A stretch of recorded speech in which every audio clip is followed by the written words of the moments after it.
Hello दोस्तों, मेरा नाम है साहिल। स्वागत करता हूं आप सभी का हमारे चैनल स्टडी वेव में। और आज का टॉपिक है हमारा जॉब लेटर। तो आज हम जानेंगे कि जॉब लेटर को किस तरीके से लिखा जाता है।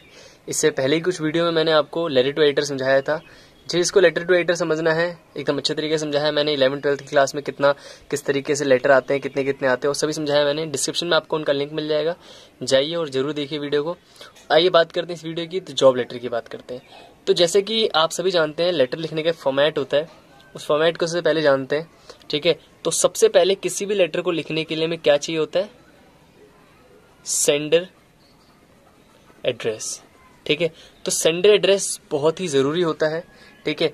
सबसे पहला होता है कि हमें सेंडर एड्रेस लिखना पड़ता है, ठीक है। उसके बाद हमें लिखना होता है डेट। क्या लिखनी होती है? डेट, ठीक है। देन उसके बाद क्या करते हैं हम? उसके बाद लिखते हैं हम रिसीवर एड्रेस।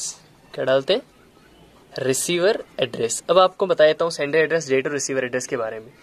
तो सेंडर एड्रेस वो एड्रेस है, जैसे मान लीजिए अगर आप लिख रहे हैं लेटर तो आप हो गए यहाँ पर सेंडर, तो आपका लेटर यहाँ मतलब आपका एड्रेस यहाँ पर आएगा, ठीक है। सेंडर एड्रेस मतलब क्या होता है? जो लेटर लिख रहा है उसका एड्रेस। तो सेंडर एड्रेस में किसका एड्रेस आना है? यानी कि जो लेटर को लिख रहा है किसी पर्सन का वहाँ पे एड्रेस आएगा। देन फिर डेट आती है सेंडर एड्रेस के साथ ही। कोई आपको लाइन नहीं छोड़नी। सेंडर एड्रेस लिखा, डेट लिखी, देन फिर एक लाइन छोड़ेंगे आप, फिर लिखेंगे आप रिसीवर एड्रेस। अब रिसीवर एड्रेस क्या होता है? रिसीवर एड्रेस वो एड्रेस है जो लेटर को रिसीव करता है। अब रिसीव कौन करेगा भाई? कोई कंपनी। आप जॉब लेटर लिख रहे हैं तो मान लीजिए आपको जॉब की जरूरत है, तो आप अपना एड्रेस डालेंगे सेंडर के कॉलम में। देन फिर डेट आएगी, और डेट कौन सी होती है? जिस दिन लेटर लिखा जा रहा है। और डेट को आपको फुल लिखना है, ठीक है।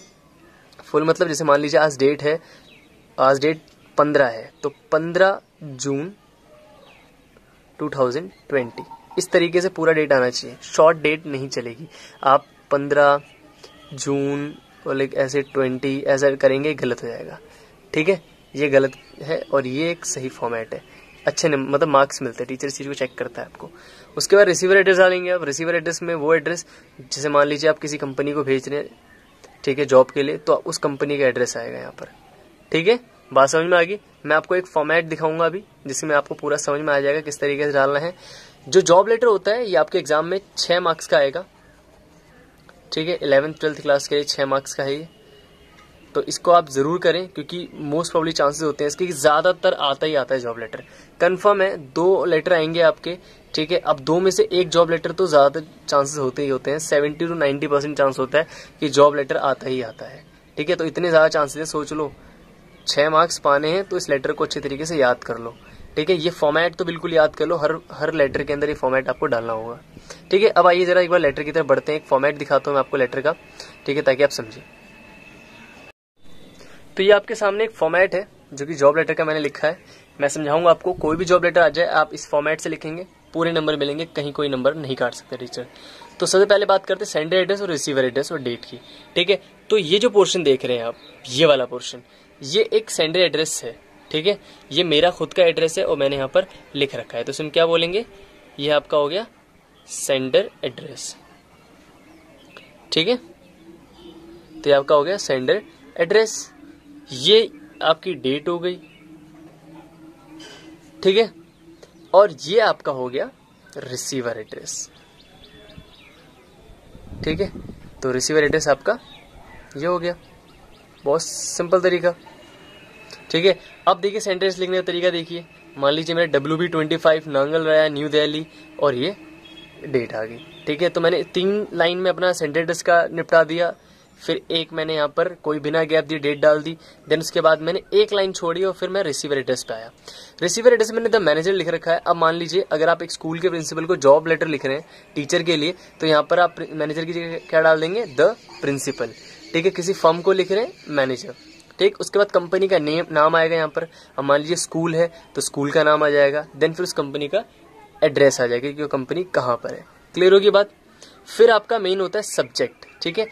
सब्जेक्ट बहुत जरूरी होता है, ठीक। मैंने उसमें सब्जेक्ट नहीं समझाया क्योंकि मुझे लगा था कि वो 3 चीज आपके लिए ज्यादा इंपॉर्टेंट है, इसलिए मैंने 3 चीज समझाई। बात करते हैं सब्जेक्ट की। तो सब्जेक्ट आता है उसके बाद, और फिर दिन सर आता है। तो सब्जेक्ट आपको लिखना है, सब्जेक्ट डालना है आपको कैपिटल में लिख दीजिए, ज्यादा बेस्ट है आपके लिए। कैपिटल में लिखने के बाद आपको इसको यहाँ पर सब्जेक्ट लिखना है। और सब्जेक्ट कैसे लिखोगे, application for the post of, मैंने डैश छोड़ रखा है, जो भी एप्लीकेशन जिस पोस्ट के लिए आप लिख रहे हैं यहाँ पर पोस्ट है, चाहे वो अकाउंटेंट है, चाहे वो इंजीनियर है, चाहे वो कोई सुपरवाइजर है, चाहे वो कोई टीचर का है, English teacher, physics teacher, maths teacher, कोई सी टीचर यहाँ पर उसकी नाम आ जाएगा उस जॉब का। ठीक है, क्लियर होगी बात। देन उसके बाद सर स्टार्ट करेंगे। मैंने इस फॉर्मेट को समझा रखा है अपनी एक वीडियो में, तो अगर आपको डिटेल में एकदम पूरी अच्छी तरीके से समझना है तो उस वीडियो को जरूर देखिएगा, मैं लिंक डिस्क्रिप्शन में दे दूंगा उसका। ठीक है, तो आपको ये फॉर्मेट समझ में आ जाएगा। ठीक है बच्चों, चलिए आते हैं अब सीधा मेन कंटेंट पेज पे। तो आपको आगे क्या लिखना है, तो सर के बाद आप क्या लिखेंगे, मेन स्टार्टिंग कहाँ से करेंगे इसकी। ठीक है, तो स्टार्ट करते हैं। तो स्टार्टिंग है, in response to your advertisement in the Times of India dated this for the post of this. तो ठीक है, ये फुल स्टॉप है आपका, कॉमा नहीं, फुल स्टॉप। ठीक है, तो यहाँ पर क्या लाइन है, स्टार्टिंग की लाइन क्या है मैं समझाना चाहूंगा आपको कि in response to your advertisement. मान लीजिए आप जॉब लेटर कब लिखते हैं, जॉब लेटर आप तब लिखते हैं जब आप एक सिचुएशन वेकेंट पढ़ते हैं, एडवर्टाइजमेंट पढ़ते हैं, जहां पर लिखा होता है कोई कंपनी, मतलब किसी कंपनी को रिक्वायरमेंट होती है किसी चीज की, किसी पोस्ट के बंदे की, और आप उसके एलिजिबल होते हैं, तो आप उसको लेटर लिखते हैं उस कंपनी को, और आप ये बोलते हो कि in response to your advertisement, जो आपने एडवर्टाइजमेंट की थी उसके रिस्पॉन्स पर, किस में आपने की थी एडवर्टाइजमेंट, इस न्यूज़पेपर में की थी, ठीक है, इस तारीख को की थी, तो उसके रिस्पॉन्स पर, ठीक है, मैं ये लेटर लिख रहा हूँ किस पोस्ट के लिए, जो भी पोस्ट है यहाँ पर पोस्ट नेम आ जाएगा, पोस्ट ऑफ यहाँ पर आएगा पोस्ट नेम। अब जो भी जॉब है उसका यहाँ पर आप डाल दीजिएगा। ठीक है, पोस्ट नेम हो गया यहाँ पर। देन फिर I wish to offer my candidates, I am including a copy of my biodata for the kind consideration.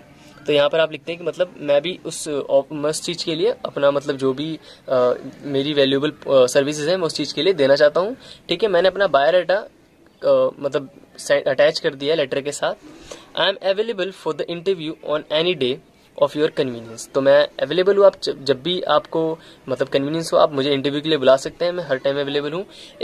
If given a chance to serve you, I assure you that I shall work with the outmost sincerity. ठीक है, अगर आप मुझे chance देते हैं तो मैं पूरी सिंसियरिटी से आपके लिए वर्क करूंगा। ठीक है, अपना 100% दूंगा जो भी है। ठीक है, आप इसको थोड़ी बहुत लाइनें चेंजेस भी कर सकते हैं, जो आपको वर्ड्स ईजी लगे आप उन वर्ड्स को लेकर लाइनें चेंज कर सकते हैं। तो ज़्यादा चेंजेस नहीं करना पड़ेगा आपको, बस हल्का फुल्का अगर आपको लगे कोई वर्ड्स हार्ड है तो उसको चेंजेस कर सकते हैं, बाकी बहुत ही सिंपल तरीका है ये। ठीक है, मैं एक बार फिर से पढ़ देता हूँ पूरा आपके लिए। In response to your advertisement in the Times of India dated this for the post of this, यहाँ पर पोस्ट नेम आएगा, और यहाँ पर मैंने डेट का नहीं बताया आपको, यहाँ पर वो डेट आती है जिस दिन आपने ये एडवर्टाइजमेंट देखी होती है। मान लीजिए आपने स्टार्टिंग में जो सेंटर एड्रेस की डेट डाली थी, वो डेट कौन सी थी, वो डेट थी वो वाली जिस दिन आपने वो मतलब लेटर लिखना है। अब ये डेट कौन सी, ये डेट वो डेट है जिस दिन आपने वो एडवर्टाइजमेंट देखा था, दोनों में डिफरेंसेस हैं। सो आगे, I wish to offer my candidates, I am including a copy of biodata for your kind consideration. ठीक है, मतलब मैंने अपना इनक्लोज कर दिया, मैंने अपना बायोडाटा। ठीक, और मैं इस पोस्ट के लिए मतलब अपना जो भी मेरी वैल्यूएबल सर्विसेज है मैं देना चाहता हूँ आपके लिए। ठीक है, आप यहाँ लिख सकते हैं I wish to offer my valuable services लिख सकते हैं। अगर आपको पेजेस पर थोड़ा सा डिफिकल्ट वर्ड लग रहा है तो आप हटा सकते हैं उसको। I am enclosing a copy of my biodata for your kind consideration. I am available for the interview on any day of your convenience, मतलब मैं कभी भी इंटरव्यू दे सकता हूँ जब भी आप चाहें, जब भी आपका कन्वीनियंस हो। If a given a chance to serve you, अगर मुझे चांस मिलता है सर्व करने को, तो I assure you that I shall work with utmost sincerity. ठीक है, तो मैं इस बात का एश्योरेंस देता हूँ कि मतलब मैं अपनी पूरी मतलब सिंसियरिटी से काम करूंगा आपकी फर्म के लिए। थैंक यू योर्स फेथफुली और नाम। ठीक है, तो ये तो आपको पता ही होगा, थैंक यू योर्स फेथफुली डालना है और उसके बाद दिन आपका नाम आ जाएगा यहाँ पर। ठीक है, तो इस तरीके से आपने एक जॉब लेटर लिख दिया। अब मेन आता है बायोडाटा, जहाँ पे बच्चे ज्यादातर कंफ्यूज होते हैं। तो आइए एक बार बायोडाटा देख लेते हैं कैसे बायोडाटा लिखना है आपको। तो बायोडाटा में आपको ज्यादा कंफ्यूज होने की जरूरत नहीं है, बायोडाटा बहुत सिंपल है। आप इतना सोचते हैं कि यार बायोडाटा पता नहीं कैसा होगा, काश कुछ अच्छा सा फॉर्मेट मिल जाए बायोडाटा का तो ज़्यादा बेस्ट होगा हमारे लिए, ऐसा कुछ भी नहीं है। बायोडाटा बहुत सिंपल है, आप इजी लिखिए, इजी पैटर्न से। ठीक है, इतना ज़्यादा सोचने की जरूरत नहीं, क्योंकि 6 नंबर का पेपर है आपका, तो इसलिए इजी लिखिए बायोडाटा। ठीक है, तो बायोडाटा के लिए सबसे पहले क्या करना है आपको, सबसे पहले आप अपना नाम लिख दीजिए। ठीक है, नेम लिख के अपना नाम डालिए। ठीक है, उसके बाद आप डालिए फादर नेम, थर्ड चीज डालिए आप डेट ऑफ बर्थ। ठीक है, डेट ऑफ बर्थ डाल दीजिए आप। देन उसके बाद डालिए आप अपना एड्रेस। ठीक है, एड्रेस डालने के बाद आप क्या डालेंगे, उसके बाद डालेंगे आप एज क्या है, उम्र कितनी है। आपने डेट ऑफ बर्थ डाल दी पर फिर भी एज को आप मेंशन कर दीजिए, ताकि जो भी मतलब एक बेस्ट बायोडाटा होता है कि भाई ज़्यादा टेंशन नहीं लेनी पड़ती। ठीक है, कैलकुलेशन थोड़ी कम हो जाती है। कॉन्टैक्ट नंबर डाल दीजिए आप उसका अपना, ठीक है। कॉन्टैक्ट नंबर के बाद अपनी ईमेल आईडी डाल दीजिए। ईमेल आईडी वैसे ही डलती है, काफ़ी इंपॉर्टेंट होती है ईमेल आईडी तो इन चीज़ों के लिए, ठीक है। ईमेल आईडी के बाद आप अपना डाल दीजिए आपकी नेशनलिटी क्या है, ठीक है। उसके बाद आप डाल दीजिए नेशनलिटी क्या है आपकी। उसके बाद आप डाल दीजिए अपना मैरिटल स्टेटस, डाल देते हैं बायोडाटा में मैरिटल स्टेटस। वैसे सबको पता होगा कि भाई अभी अब 12th में क्या ही शादी की होगी अपने अब तक, पर फिर भी मैरिटल स्टेटस डाला जाता है क्योंकि अब अभी आप जॉब लेटर नहीं लिख रहे, हम बात के लिखते हो हमेशा, ठीक है। अगला क्वालिफिकेशन, लास्ट होता है क्वालिफिकेशन आपका, और काफ़ी ज़रूरी होता है क्वालिफिकेशन इसलिए क्योंकि क्वालिफिकेशन ही मेन होता है जज करने के लिए आपका, तो इसलिए इसको थोड़ा अलग तरीके से करिए, ठीक है। इसको अलग तरीके से लिखिए, इसको अलग तरीके से करिए, ज़्यादा बेस्ट होगा। मतलब अलग तरीके से लिखना करने का मतलब ये है कि इसको आप इस तरीके से शो कर सकते हैं जैसे आपको स्क्रीन पे दिख रहा होगा, ठीक है। ये आपका मेन बायोडाटा है, आपको अगर आप इस तरीके से शो करेंगे ज़्यादा बेस्ट होगा, ठीक है। तो इस तरीके से आप बायोडाटा लिखते हैं, इस तरीके से आपका जॉब लेटर है। मैं आशा करता हूँ आपको समझ में आया होगा। अगर कोई दिक्कत है आपको तो कमेंट सेक्शन में पूछिए, ठीक है। आप हमारा व्हाट्सएप ग्रुप भी ज्वाइन कर सकते हैं, ठीक। और आप लास्ट वीडियो देखिए और चैनल को सब्सक्राइब कीजिए। मिलते हैं आपसे नेक्स्ट वीडियो के अंदर, तब तक के लिए बाय बाय।